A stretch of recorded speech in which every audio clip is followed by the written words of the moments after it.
Olá, resolvi ler a carta aberta do Sr. Luiz Vencato em câmera porque eu acho muito importante as pessoas saberem de alguns dos detalhes de uma pessoa que estava lá. Se eu conto isso, é fofoca, mas ele viu isso tudo de primeira mão.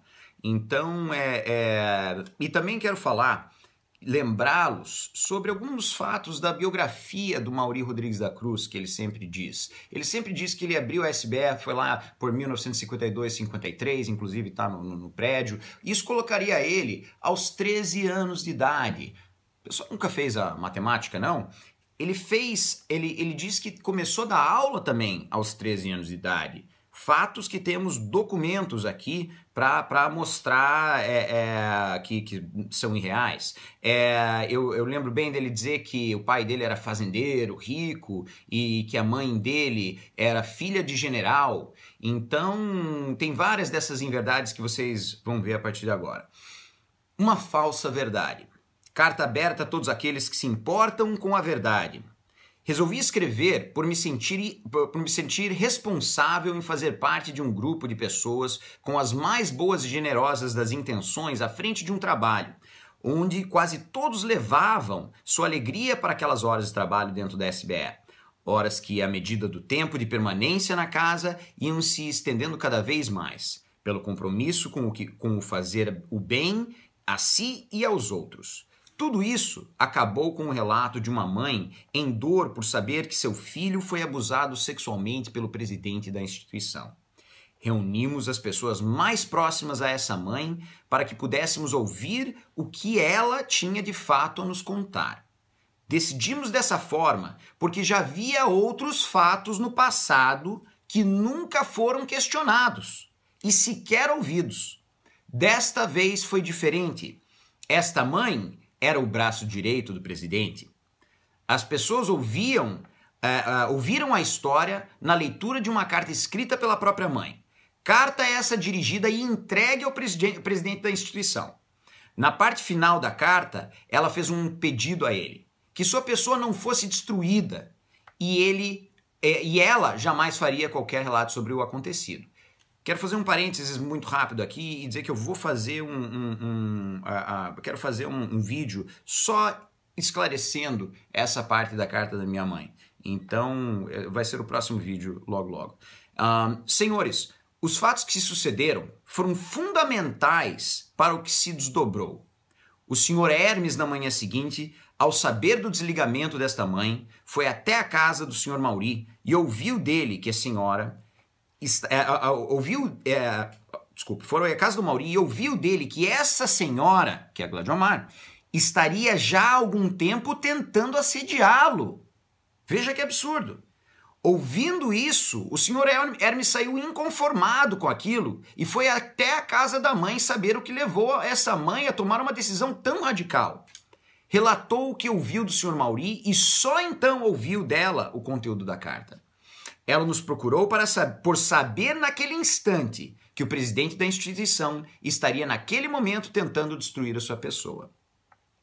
Isso foi relatado em uma reunião com a presença do colegiado e de outras pessoas que fazem parte da SBE. A maioria das pessoas presentes se manifestaram em solidariedade à dor daquela mãe, mas não poderiam abandonar o projeto dentro da SBE. Uma outra parte conseguiu naquele momento despertar para os fatos e sua gravidade.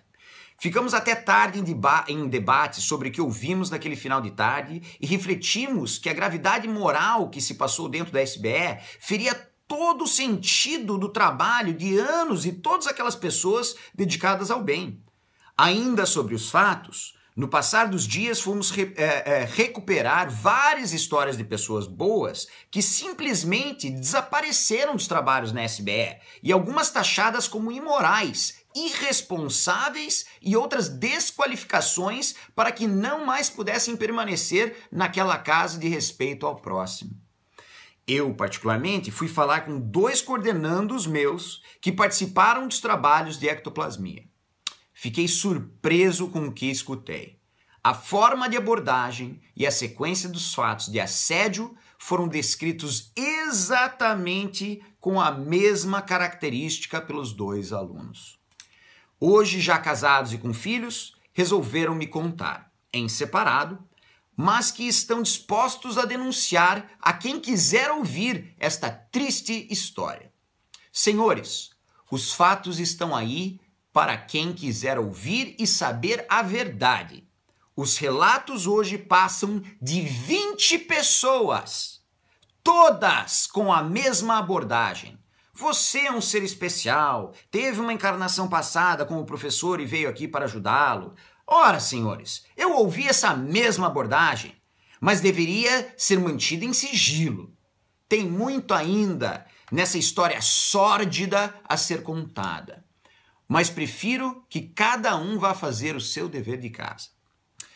O medo é uma fraqueza que assusta e diminui as pessoas. E isso foi executado com maestria, usando os espíritos como âncoras no processo. Esse senhor viveu e vive uma vida de mentiras absurdas. Fizemos esse dever de casa para os senhores acomodados ou irracionalmente sequestrados pelo medo. Quando ele fala que aos 12 ou 13 anos dava aula em uma escolinha num suposto local e que alguém vinha e levava a buscar, isso tudo cai por terra quando descobrimos que começou a estudar aos 14 anos de idade e se formou no primário aos 19. O documento faz parte e está no processo. Quem quiser saber a verdade, procure os advogados da mãe. Tem mais. Os pais do professor foram pessoas simples. Sua mãe foi uma empregada doméstica e seu pai um carcereiro prisional. A vergonha desse santo homem, de seus pais, fez ele criar uma história em que seu avô era um comandante militar e seu pai um oficial graduado, etc. Essas pessoas próximas que conviveram uma parte de sua fase adulta e jovem relatam que este homem santo era cruel com sua mãe, pela vergonha que sentia dela, por usar chinelinhos de pano ou por mexer em seus objetos. Crueldade essa que carrega consigo de forma imoral ao promover assédio sexual e por difamar pessoas que não concordam com sua forma imoral de agir. Senhores, essa foi a razão de nos afastarmos da SBE. Não poderia mais estar por inteiro dentro desta casa, quando lá sempre fui com 100% da minha vontade e coragem de servir. Hoje não mais. A imoralidade veio à tona e nós não podemos compartilhar com essa falsa verdade. Fizemos o dever ao buscar ao longo dessas semanas os fatos que se somaram e vêm ainda se somando nesta triste história. Tenho a coragem de enfrentar a minha decisão com muita tranquilidade, porque fomos procurar saber e a cada descoberta nos sentimos mais fortes e mais livres na nossa decisão. Falo por mim nesta carta. Me sinto mais livre e assumo a responsabilidade para com as minhas escolhas, sem depender de terceiros e falsos amigos. Como homem comprometido com a verdade, sigo na luta diária da construção do homem que sou na busca de ser útil. Vou ouvir quem quiser conversar sobre o assunto por mais um breve tempo e depois vou virar esta página. Não tenho e nunca tive pretensão em assumir a instituição.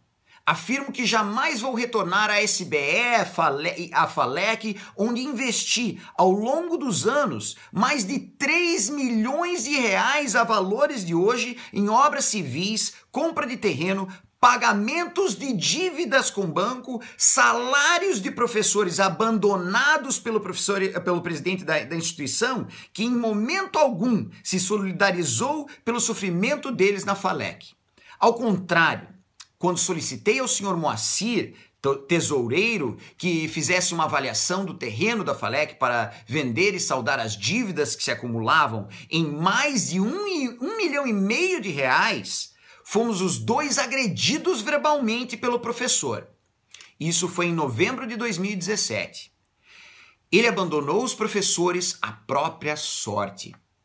Não se desfaz de um objeto sequer para aliviar a dor de um professor que está há quase 2 anos sem receber o salário e com a mãe em casa com câncer. Fato do conhecimento de todos. senti a crueldade.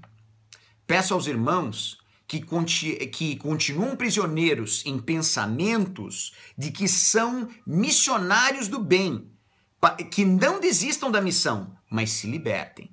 Ele fez muito mal a vocês. Não creiam ser especiais na forma que ele os descreveu. Foi usado para escravizá-los, como fez com todos os outros que saíram e continuam trabalhando e vivendo de forma útil à sociedade. São felizes dentro do possível das suas escolhas. Sejam também. Assuma sua titularidade como homem de bem.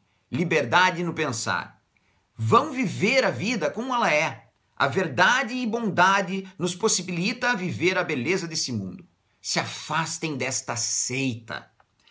Percebam que só tem rancor, ódio, tristeza aí dentro.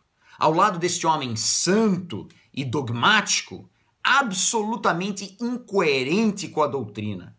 Sabemos que alguns poucos são cúmplices de toda essa mentira e vão ter que responder por isso tudo.